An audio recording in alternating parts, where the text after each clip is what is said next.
Machine Gun Kelly and his kidnapping of the very wealthy oil tycoon named Charles Urschel. This is probably by far one of the most infamous kidnappings at that time. It catapulted Machine Gun Kelly and his wife into the spotlight. I found where the Urschel mansion was located.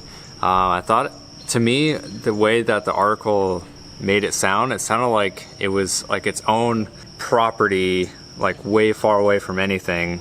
But in reality, it's like just north of downtown Oklahoma City. But again, this was 90 years ago. And so maybe at that time, maybe the Urschel house was the only house in that area. That's very probable. Charles Urschel was a very, very wealthy, well-known oil tycoon in the 1930s. He amassed a great deal of wealth. He used to have a partner named Tom Slick. His partner Tom Slick unfortunately died in 1930. Urschel's spouse also passed away, and so Charles Urschel ended up marrying Tom Slick's widow, and combined with the widow of Tom Slick and Charles Urschel putting their money together, their combined wealth was in the neighborhood of $50 million. Mind you, this was the 1930s, so $50 million back then. So of course, Machine Gun Kelly, that is not his real name. His real name was George Kelly Barnes. And of course, he was given the nickname Machine Gun Kelly because his wife, Catherine, gave him a machine gun for his birthday. And she encouraged him to lead a dangerous criminal lifestyle that I guess that could afford both of them a lot of wealth and a lot of good things. So on the evening of July 22nd, 1933, Charles Urschel and his wife were hanging out with their friends, another fellow tycoon named Walter Jarrett, and of course Walter Jarrett's wife. They were all hanging out outside, but it was like an enclosed porch area of the mansion, so it was like a screen door. Around 11:30 p.m. is when this all took place. They were hanging out playing some bridge. They heard a car pull up and doors being shut. They didn't think much of it at the time until two men appeared. They opened the screen door because it wasn't locked.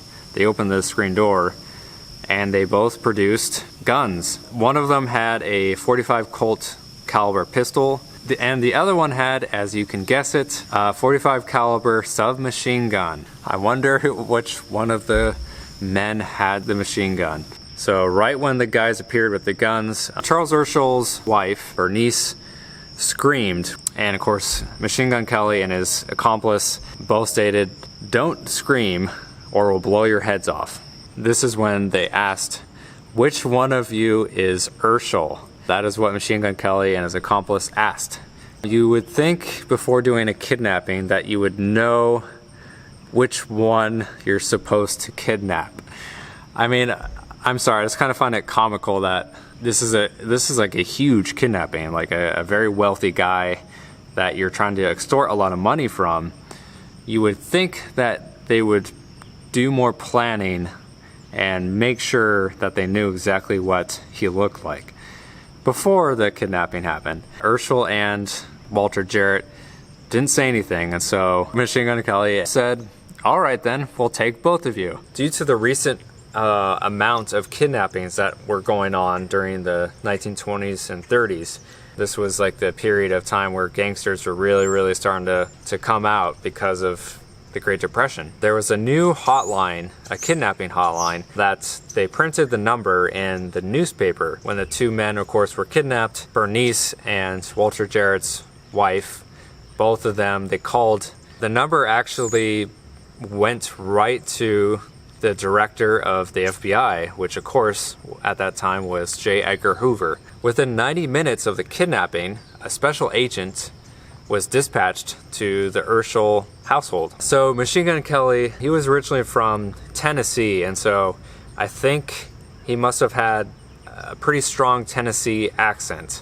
And so I think that is what Bernice was referring to when she said, "Oh, they must be foreigners." So Walter Jarrett, he actually was let go pretty much almost instantly when they realized that he was not Charles Urschel. After Machine Gun Kelly and his accomplice dropped off Walter Jarrett, they continued down south from Oklahoma City, where they reached the farm of Machine Gun Kelly's wife, Catherine. Catherine's mother owned a farm near Fort Worth, Texas, and their ransom amount was $200,000. And the reason why they chose that amount was because earlier, the Alvin Karpis gang, they had another kidnapping, and they got $100,000. Of course, Catherine and George did not want to be outbeat in terms of how much money they could get, so they ranked up and said, we want $200,000 from the Charles Urschel family. The way that they asked for the ransom money was a ton of ridiculous instructions. I'm not going to go through every single little detail. They're like, we need you to get on a train at a certain time, go to this certain hotel, do this, do that. It was just a long-winded instruction to get the ransom money. They set up another oil tycoon named E.E. Kirkpatrick, and Kirkpatrick was the guy that they sent, the FBI, they sent to do the drop-off for the ransom money. Finally, Urschel was released. He was dropped off in a nearby town, and he walked the rest of the way back home. So they held Urschel there at the farmhouse for over a week. George Kelly and his wife Catherine were finally found and arrested 2 months later, September 1933, in Memphis, Tennessee. Machine Gun Kelly said, "Don't shoot, G-men, don't shoot." So October 12th, 1933, George and Catherine Kelly both were arrested, convicted of the kidnapping, and sentenced to life in prison. So George Kelly spent 17 years in Alcatraz before being transferred to the Leavenworth prison in Kansas, where he eventually died there at the age of 59. Both Catherine Kelly and her mother served only 25 years, and they both were released. Again, the Urschel residence, it's 327 Northwest 18th Street, Oklahoma City. That is the address. After about like 20 minutes or even more of searching around the cemetery, I finally found Catherine Kelly and her mom, Ora Kelly, or Ora Brooks, I guess. All right, so here we go, guys. This is Machine Gun Kelly's wife, Catherine. Her real name was Lara Cleo, and of course Kelly is last name.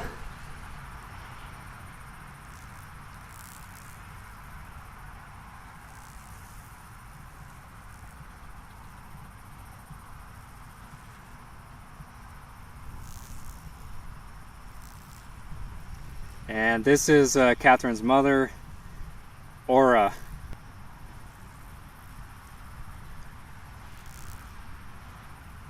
Thank you guys for watching. This was one of those extreme, infamous cases. Kind of the reason why I decided to change my channel name to something more crime related. And this is one of those cases that kind of inspired that. Any likes or comments or shares of my videos really do help.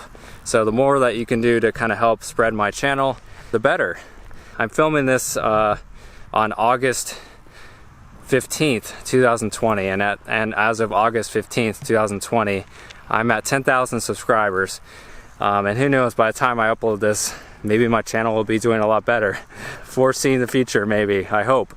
I hope my channel grows, and grows a lot faster than it has been. But anyway, if you're new around here, my name's Harmon. Make sure you hit subscribe and the little bell icon next to it. That way you get notified of all the videos I put out. See you guys on the next one.